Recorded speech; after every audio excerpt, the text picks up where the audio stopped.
So, you come to me after the release weekend of Exorcist the Believer, and you expect me not to say I told you so. Well, I did. I told you so. I saw this coming for a long time. My devoted cult members could tell you that I've been trying to warn people for, maybe since this was announced. Also, don't be alarmed. Don't be scared. Yeah, my followers are much more than that. They are actually also my devoted subjects. They are my little children, my little maggots. Some of them even like to be called little stinkies. Although for me that flies a little bit too close to Drew Gooden's followers, who are his little stinkers. But in any case, if you're new here, it's great to meet you. I am the Antichrist, spawn of Satan here at your service. And if you would like to join our little cult, all you have to do is click subscribe. It also helps to click the like button and the notification bell. That way you never miss our next meeting. Today's meeting, the first and only order of business, is talking about the brand new movie in the Exorcist franchise, which I think also when I was doing my Godfather voice, I might have called it by the wrong name. It is The Exorcist Believer, not Exorcist the Believer. The Exorcist Believer. I don't like it. I don't like that name. Given that this is going to be a script-free video where I am just talking out of my ass,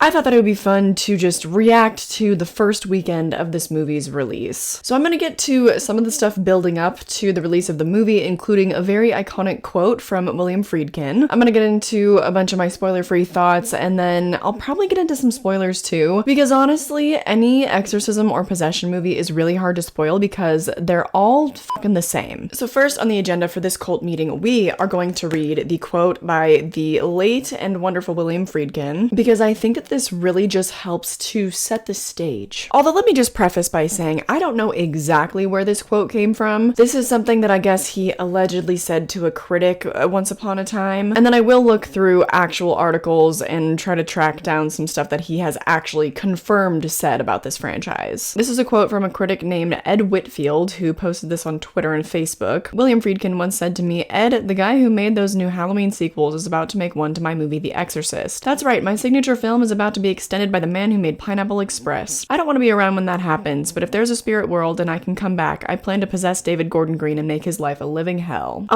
Insane if true. I did find some other articles that kind of seem to corroborate at least his feelings about that. First up, we actually have a tweet from the man himself where he says, "There's a rumor on IMDb that I'm involved with a new version of The Exorcist. This isn't a rumor, it's a flat out lie. There's not enough money or motivation in the world to get me to do this." During an Empire interview for the October 2023 issue, David Gordon Green was quoted saying, "We reached out and never heard back." This was him talking about trying to reach out to William Friedkin to hopefully be an executive producer for him the way that John Carpenter was for his Halloween trilogy. It was right in line with Friedkin's apathy and antipathy towards the sequels produced after his own movie. "I haven't seen them," he remarked in 2012, also mentioning the 1975 follow-up to The French Connection, another film he famously directed. "I view them as shit. They were simply made to cash in on the title. The public isn't stupid, they can see a ripoff when it's coming." So it's just my personal opinion that yes, I do think that the critic may have sort of embellished what he said, because that was not a quote on the record or anything. He just said that that was something that Friedkin once said to him. But do I believe that he said something pretty similar to that to said critic? Yes, I do. He's reacted very strongly and with profanity to past sequels to his original movie, so what would stop him from saying that he would haunt the ever-loving shit out of David Gordon Green? I just realized I never mentioned that William Friedkin directed the original Exorcist in 1973. I feel like that's important context if you're maybe in a younger generation, like you're my age or something and you didn't know that. Should have probably said that earlier. I also just found this while I was editing, that apparently Ellen Burstyn at first said hell no to David Gordon Green, and somehow he was like, well, if we're not gonna work together, let's at least be friends. And so I guess he slowly manipulated her into coming onto the project. You almost have to feel bad for David Gordon Green for none of the original players wanting to have any involvement with this movie, because it was probably Blumhouse's fault, but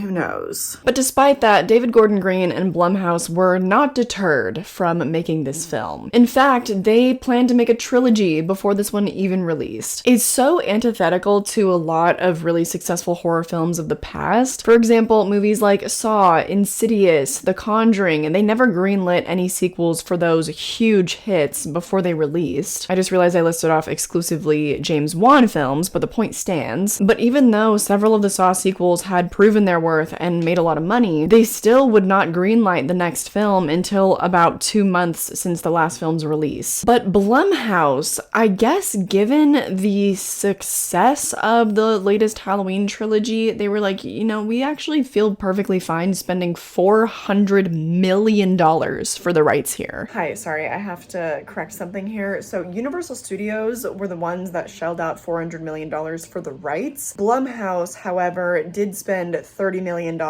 just to produce this first Exorcism movie and are planning on funding the other 2 movies as well. So while Blumhouse themselves did not spend that $400 million, they're gonna front, I would assume, probably about $100 million just to produce the movies. And I don't even know if those figures are factoring in the cost of marketing, which was crazy for this first movie. So whatever I say going forward about Jason Blum spending the money, blah, blah, blah, yeah, it's not the $400 million, but still, $30 million, that's not cheap. And he's probably gonna spend similarly, if not more, on the following movies. Or, well, maybe not, but more on that later. I feel like Jason Blum made that decision riding a manic high after Halloween 2018 performed so well, but it just kept going downhill for them from there, especially critically. And with Halloween Ends, that movie suffered an 80% drop off in the following weekend. I remember when I think I brought that up in my review, people were like, that's not that uncommon. Movies always have a big drop off in their second weekend. Girl, 80%? Movies that are really, really good, that have strong word of mouth, often even do better in their second weekend. Talk to Me, the little engine that could, it made, I think, $10 million in its first weekend, and it's grossed over $70 million worldwide at this point. I think that a typical drop-off for a movie is between like 40 to 60% or something. 80% is pretty massive, especially for one of the most iconic horror franchises of all time. There's been really funny reactions to that, the fact that they spent so much money. If you follow Cody Leach on Twitter,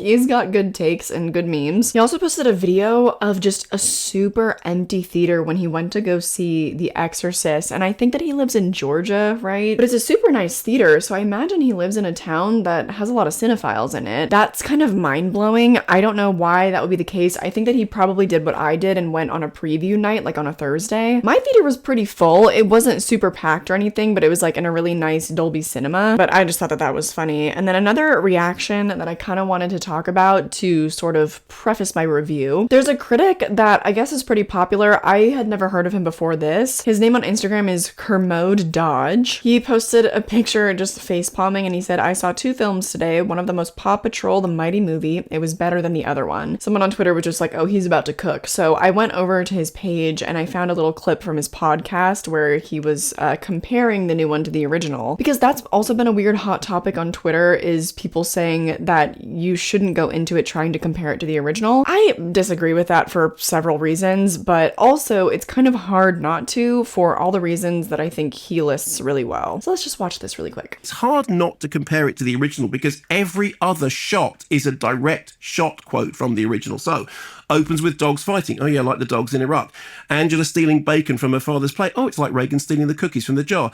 Victor telling Angela, oh, you're very mature. Oh, like Chris McNeil told Reagan, you look so mature. The scene in the boxing club when he's hitting the punch bag, like Damien Karras. The eerie lights going on and off in the house, like in the McNeil house. A shot of a light in the window, like the poster from the original. The medical examination, in which is horrible, and the doctors say you're going to feel something cold and there'll be a bit of pressure, which is the same. The injection with the sedative, the demonic flash face, although this time the demonic flash face actually looks like the Marilyn Manson character from The Nun. Catherine wearing a blue dress like some kind of Reagan cosplay at a Halloween party. The terrible Mercedes McCambridge demon voice. I mean, at least Colleen Dewhurst did a better job of it in Exorcist 3. I think that's a really important point to make because David Gordon Green did the exact same thing with his Halloween movies. They are full of homages to the point where Halloween 2018 almost might be better served to call it a remake. And if you rewatch the entire franchise leading up to rewatching the new trilogy, then you'll see that the new trilogy is basically just a huge amalgamation of everything that came before it. Even the whole concept of Corey as a character, it might have felt out of left field at the time, but if you go back, you watch Season of the Witch, if you watch Halloween 4, you'll see that like all of those little puzzle pieces were already there. I think those are all really good points to make, and I think just service as a baseline for us to say that objectively it's comparable to the original. It's supposed to be. It's full of homages. It's a requel, so it has the legacy characters in it. So come on, if you like the movie, don't use that as like a scapegoat excuse, okay? It doesn't hold any water. Just say you like the movie and deal with it, all right? It shouldn't be a problem for you to just say that without having bullshit excuses. I also did bring up that video because I am not as intimately familiar with the original. I've only seen it twice, and the last time I watched it was over 2 years ago. I did want to watch it before watching the new one, but I was afraid that would make the new one feel even worse, so I just decided not to do that. I'll also say as a disclaimer, I've never been a huge fan of The Exorcist. Granted, it's been a few years, and I would say that since I watched it the last time, I've become a much bigger fan of 70s horror films, so I think that definitely helps, because obviously the pacing and some of the techniques of movies from 50 years ago they take a little bit of time to get used to when you're Gen Z, and I won't be doing all those comparisons. I'm not going to point out all the homages because I honestly didn't even notice pretty much any of those. I had such a bad feeling about this movie, in fact, that I actually watched the trailer. And if you're new here, I do not do that. I think that trailers do such a disservice to your viewing experience, because more often than not, they will just basically spoil the entire movie, and this one was no exception. They had scenes from literally the climax of the movie in the trailer, which I think is just so ridiculous. Even if trailers don't do that, they'll often spoil the first act turn, which is usually when there's really important information revealed or it's a really fun twist. It was looking so bad for this movie that I didn't even care. I ended up watching the trailer because I was like, you know what, let them try to convince me that this might not be all bad. And I reacted to it on a live stream with my audience, and there was pretty much the consensus that, yeah, this looks like it's gonna be garbage. Everything about the trailer just told me this was gonna be rinse and repeat from pretty much every exorcism movie or possession movie I'd ever seen. The Film Drunk, who I adore, I love his content. He always pops up on my live streams. I have popped into his. We need to collaborate someday. I just don't know how, because there's not a whole lot of crossover with our content, but he now has the most popular review on Letterboxd, and I think this sums up my thoughts after I saw the trailer. Okay, but what if 2 little girls were possessed? Dumbass studio exec, holy fuck.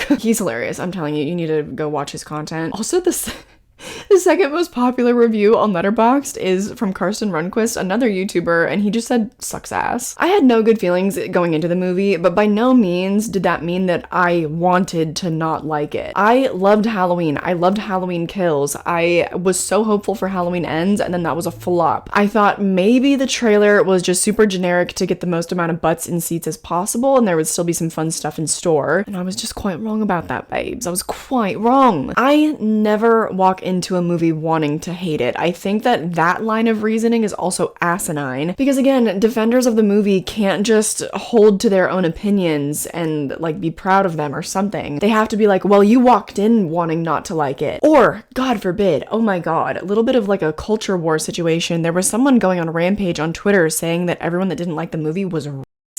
Oh my god, like, oh my god. The reason why this person was so weird was just that they were replying to people that said nothing of the sort. I could not find any reviews saying anything like this. Maybe over on like Elon's super Republican incel Twitter, people were saying things like that. But like I said, they were replying to people that said absolutely nothing of the sort. It was nuts. Can we please just get back to the simpler days when if you liked a movie, you could just say that. You didn't have to morally condemn the people that didn't like it for other very valid reasons. Just culturally and socially, this movie has stirred up a lot of stuff that is very reminiscent of last year with Halloween Ends, like Captain Marvel, where granted, yes, Brie Larson actually suffered a very, very misogynistic mass attack, but then her response was not great, saying like, oh, if you didn't like the movie, you're a misogynist. I'm getting flashbacks like I was in the goddamn war. It's just stirred up so much animosity in people. I saw one person on Twitter saying that David Gordon Green should go to hell. I am not there with you, brother. I think that is taking it a step too far. But I will say that I now think that he might just be a hack. Having had a great time with Halloween and Halloween Kills, but then going back and rewatching the rest of the franchise, I was like, oh, actually there wasn't really anything original in those movies. Everything that I liked, I had actually already seen before. It's not to say that the direction is bad, because I actually think that all the camera movements and the look of the film, it feels feels really natural and pretty gorgeous. And the same is true for Exorcist, but it's the writing, man. It's the writing. Him and Danny McBride and whatever other cook was in the kitchen on this one.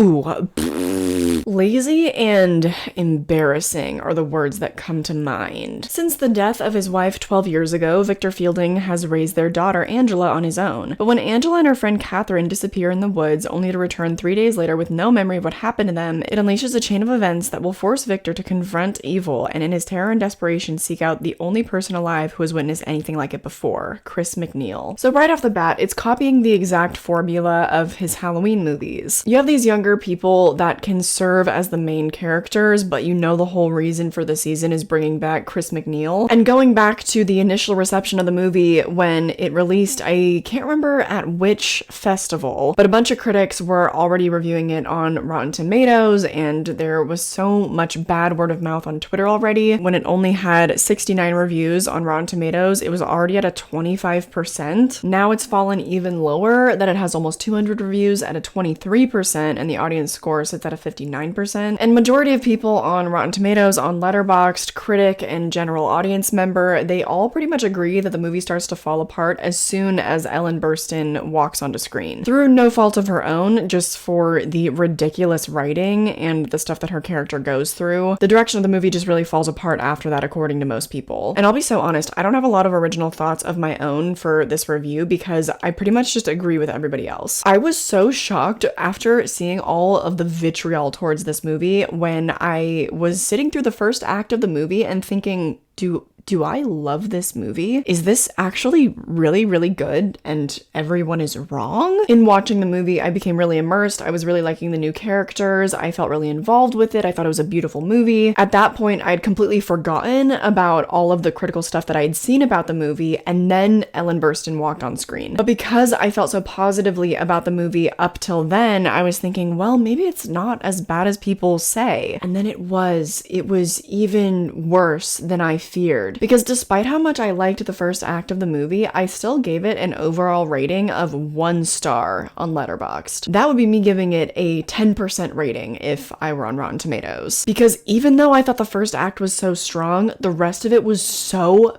bad, I felt like I didn't even have a choice there. All the good feelings from the beginning of the movie were so long gone by the end that, yeah, that was my rating. That felt appropriate. It's exactly like the film drunk said. It's the most basic, the most generic exorcism movie you've ever seen, but this time there's 2 little girls. And it also weirdly almost feels like an Avengers movie. And here's where it's gonna kind of feel a little bit spoilery because I'm just gonna talk about the only things that differentiate it from other possession movies. For one thing, the 2 little girls being possessed, I could swear that we've probably seen other things where multiple people get possessed in a single movie or in a TV show. For example, American Horror Story Asylum, right? There is a demon that's hard at work in that place, jumping from body to body like me my freshman year of college. It's a bad joke. Mom, Dad, if you're watching this, I'm just kidding. No, I take that back. Girls should be able to joke about sex. Whatever. What was I talking about? I've recently stopped scripting my reviews, and so these days I forget what I'm talking about a lot more frequently. Oh, right. Okay, so the only original ideas and concepts in the movie. The only other thing that was original was they brought in some like Haitian religious practices as well. They brought in the Christian pastor, they brought in someone I guess you could consider an atheist, and they brought in someone who was also Catholic, and so I'm telling you, it was like the Avengers of exorcisms. Nothing about either of those things, having multiple possessed people, bringing in multiple religious denominations, sets it apart from being a very generic exorcism movie. It's not enough. That's just not doing enough to carry the movie and make it something unique. Another criticism that I saw on Twitter, which I just feel like that is the place to be to get the most deranged takes you've ever seen. Someone was complaining about the anti-choice propaganda that they felt from the movie. I had also forgotten about that at a certain point of the movie, and then towards the ending, there was quite a few moments that piled up to make me be like, okay, I guess I could see where that person was coming from. In my opinion, though, I don't think that was the intention of the movie. If it was, then that's kind of insidious. I think it was supposed to be a little bit more layered than that. And this is where we get into like actual spoilers, but I am recommending that you do not spend your money on this movie. This is not the moment where I'm gonna stop you and tell you to go watch it before finishing my review. I recommend just finishing the review, okay? Early on in the movie, this man's wife dies because he seemingly has to choose between her life and the baby's life because she ends up getting severely injured in this earthquake while they're in Haiti. It's revealed later on in the movie when the demon is exposing everybody, you know, the demon speaking from his daughter's mouth is saying, I know that you didn't choose me, you chose to save mom, but God played a trick on you. And I could see how that moment could strike someone as feeling like, oh, whoa, that seems kind of anti-choice there. As someone who's very like pro-choice myself, I read that moment as more of the demon attempting to condemn this man and like mess with his head. There's also this other character, like I said, that was Catholic and she was going to become a nun, but at one point she got pregnant, she had an abortion, and so the demon was coming at her for that too. But to my understanding, because I don't try to seek out a lot of possession movies and I am the furthest thing from Catholic I think you could possibly imagine, to my understanding, during possessions, when demons are speaking at you, they try to target you for something that you feel the most shameful about. They try to target your darkest little secrets, you know? And for both of these people, they were good, honest people just trying to save these girls, and so the demon was using like the lowest of blows possible to get at them. And of course, a demon is gonna use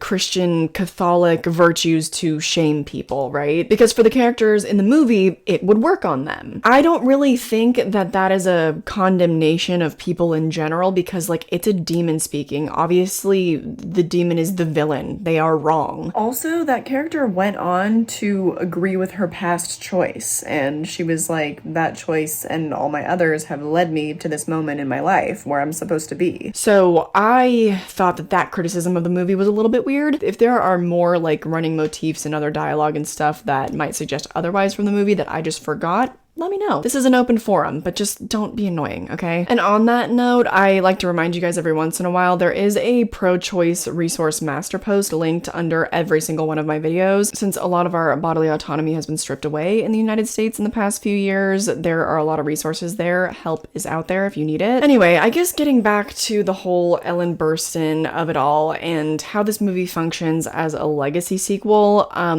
It doesn't. They have nothing to do with each other except that Ellen Burstyn has become that really annoying trope of the expert of the movie. And she also gets taken out so easily. And I get that that's probably because the woman is in her 90s and can't be doing 12-hour shooting days. So injuring her and putting her in a hospital bed is probably, I don't know, maybe that was part of her contract. But that's just such a tired trope of not only horror, but I feel like a lot of movies. Something weird is going on, a group of people are dealing with it, they find the expert explains everything, the expert gets taken out, and so the group of newcomers, they gotta deal with it in their own way. That was the only function that Ellen Burstyn served. She didn't really have any type of character development. In fact, she had one line that's also causing quite a stir on Twitter as well. Oh gosh, yeah, this wasn't good. When she first comes on screen and is speaking with the father of this girl that's possessed, she's like, I didn't actually witness it, you know, the exorcism. He says, why not? She says, my opinion, because I'm not a member of the damn patriarchy. In reference to the original movie where she's not in the room where the priests are conducting the exorcism on her daughter Reagan. This is not only just like really lazily, obviously trying to cater to younger audiences and like have a more broad appeal, but also just a terrible misread of the original movie. She wasn't in the room because it was dangerous, and also she had no experience with exorcisms. Like she was just a mom. She was an actress. She was just a girl. At best, it's a really bad joke. At worst, it's a horrendous misread of the original movie and almost feels like an attempt to retcon it. So yeah, pretty much everything about Ellen Burstyn coming back to the franchise was bad. Also, of course, they try to tug at our heartstrings. They bring back Linda Blair for like 2 seconds as she reconciles with her mother. Let me tell you, I didn't feel a damn thing. I didn't feel a damn thing. In my opinion, that little slice, that moment was meant to set up them bringing back Linda Blair for the next movie of the trilogy. And on that note, do I think that there is going to be another movie of this trilogy?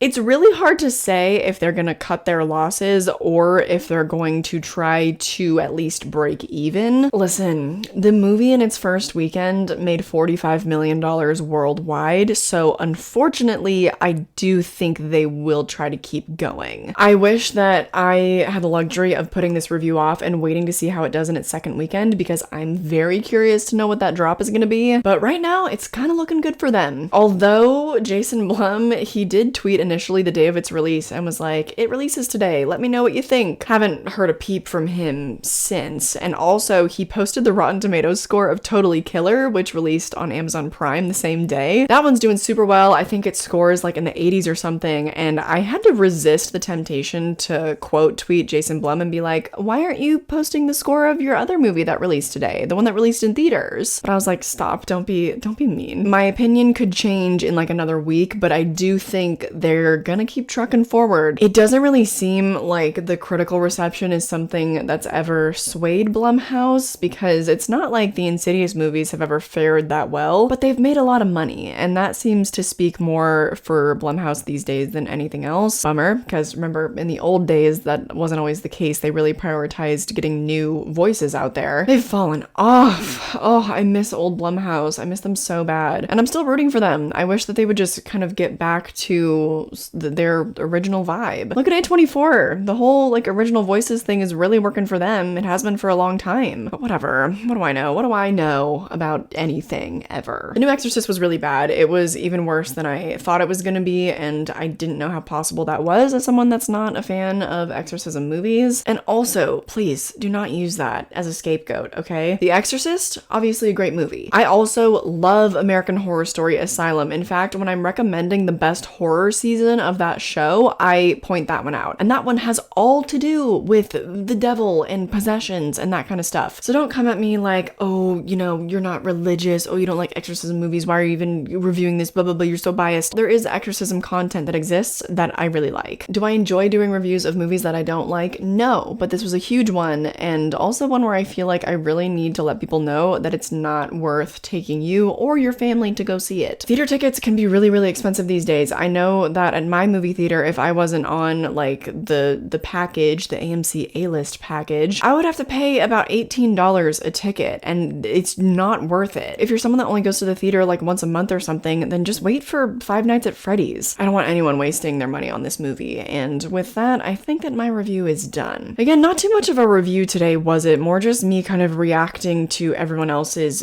batshit reactions to this movie. But I found that more entertaining because I just didn't have a lot of original thoughts because it was a very unoriginal movie. You might have noticed these names scrolling on screen though. These are my wonderful patrons. If you would like to get more bonus content, including reviews of really good movies such as Totally Killer, I did just post a new review of that over there. I do post 4 to 6 bonus reviews over there every single month, including all of my watch-alongs that get copyrighted on YouTube. I post behind-the-scenes videos of my deep dives and of like pre-production stuff for my next short horror film. You can find all of that and more over there, so join us. Join the most devoted members of this cult in our own little, much more niche community. If that's not for you though, all the rest of my social media is linked down below. I am the most active on Instagram, and I always tell you whatever I'm working on or whenever I'm getting drunk at horror nights. Have I been getting sloppy there this season? Yes, I have. But I also post about things like that over on my vlog channel, which I've recently revived and is also linked down below. But more than anything, I just hope that you enjoyed this video and that I catch you in the next one. Bye!